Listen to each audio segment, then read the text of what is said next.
Let's move on. I said football. Segment 2, we aren't straying from the pigskin, but we're talking about Colin Kaepernick.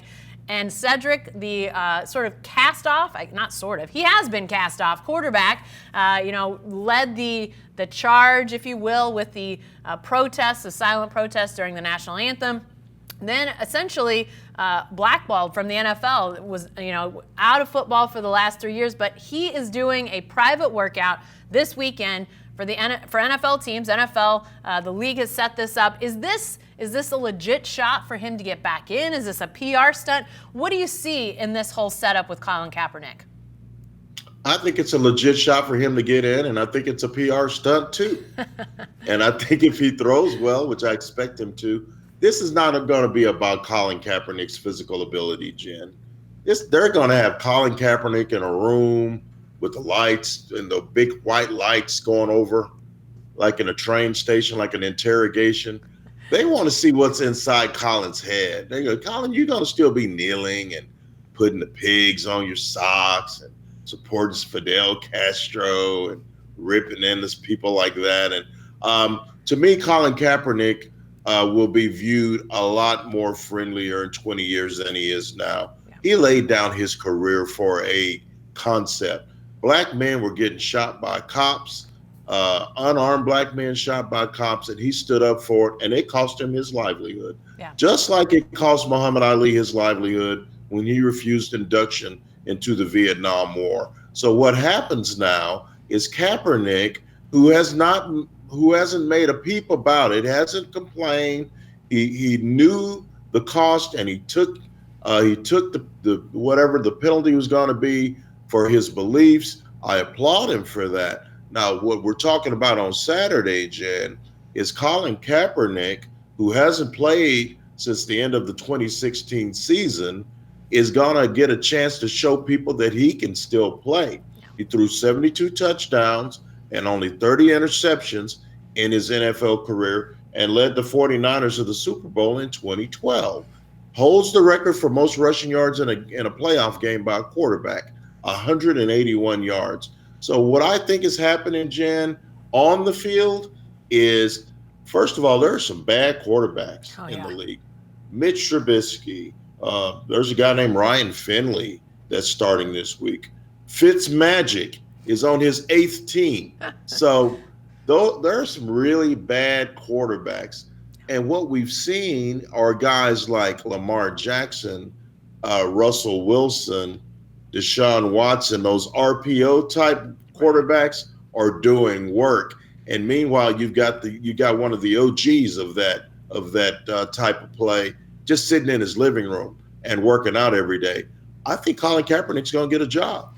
Yeah, don't steal our thunder on segment 3. We're going to talk about some of those RPO masters out there in our third segment. A little tease on that, but yeah, I think this is. We talked. I think it was maybe a week ago that there had been nearly 50 quarterbacks to start this year in the NFL.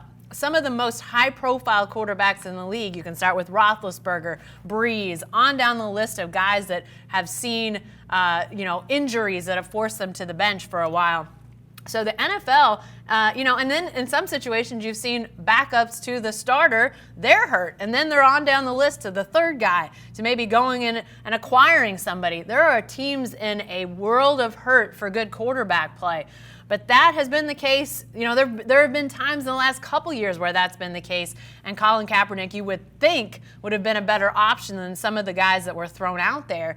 But he did not get the chance. So I do think it is.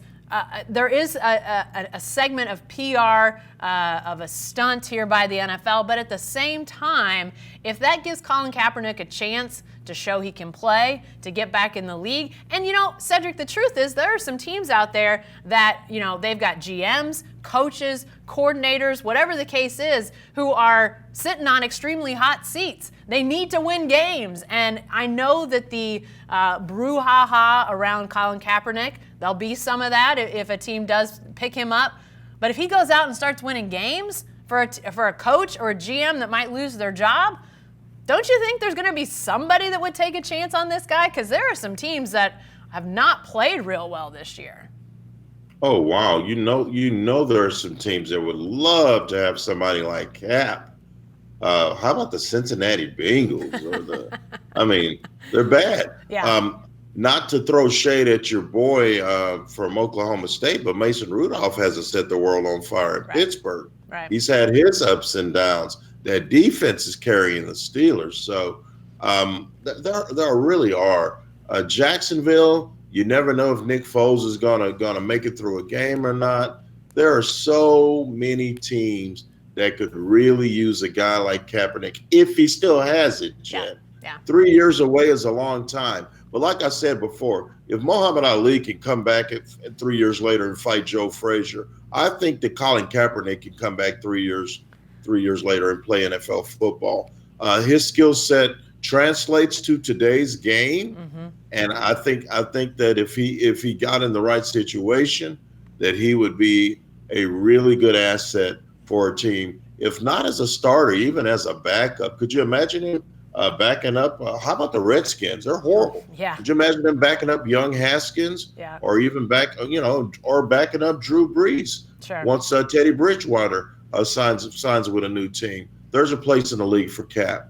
I think the big question for me, Cedric, is if a team does pull the trigger and sign Colin Kaepernick, what will the fan reaction be? You know, we saw the Nike campaign, I guess, a year or so ago, definitely caused some ruffled feathers. There were some people that said goodbye to Nike. But, Cedric, there were also a lot of fans that said, thank you for standing up with this guy. Thank you for being a voice for him and letting him, be out there and be a voice for change in some really serious issues in our country.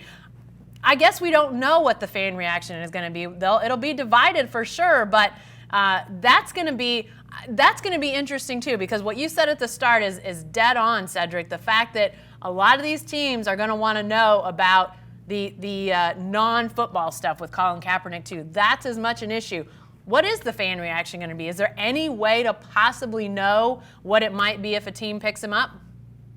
Oh, I can tell you in a lot of circles, they're going to be angry because they're such great Americans, Jen. They don't want him desecrating what that flag represents. The military, there's some military guys that took it the wrong way, and some of these people that are complaining the most are the same people that won't even take their hat off. Yeah.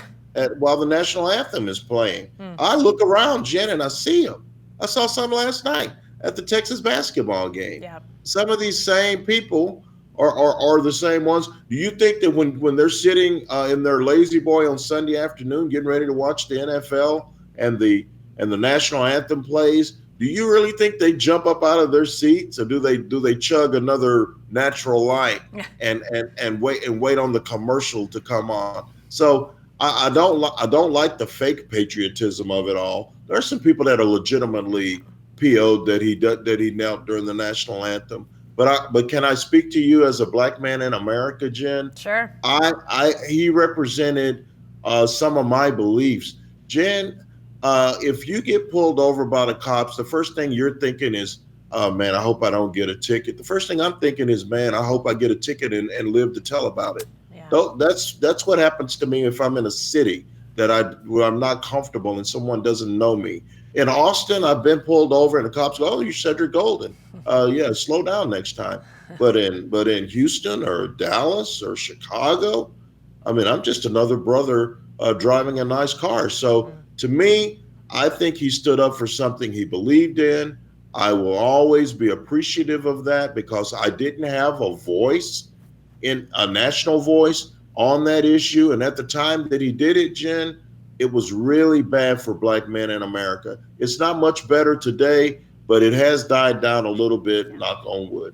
Well, and I think he raised that realization of what you're just talking about. I think a lot of people in this country were unaware of those fears that a lot of fellow Americans live with when it comes to just getting pulled over, those sorts of things. So, yeah, I think the awareness that he raised the issue is not fixed. I'm not going to sit here and say that, and I know you're not, Cedric, but I do think awareness is higher now than it was ever before, and so for that, think we can all thank Colin Kaepernick. I know those will be conversations that are being had in the NFL, and who knows, maybe it continues to raise awareness as we continue to talk about him in the coming days and weeks.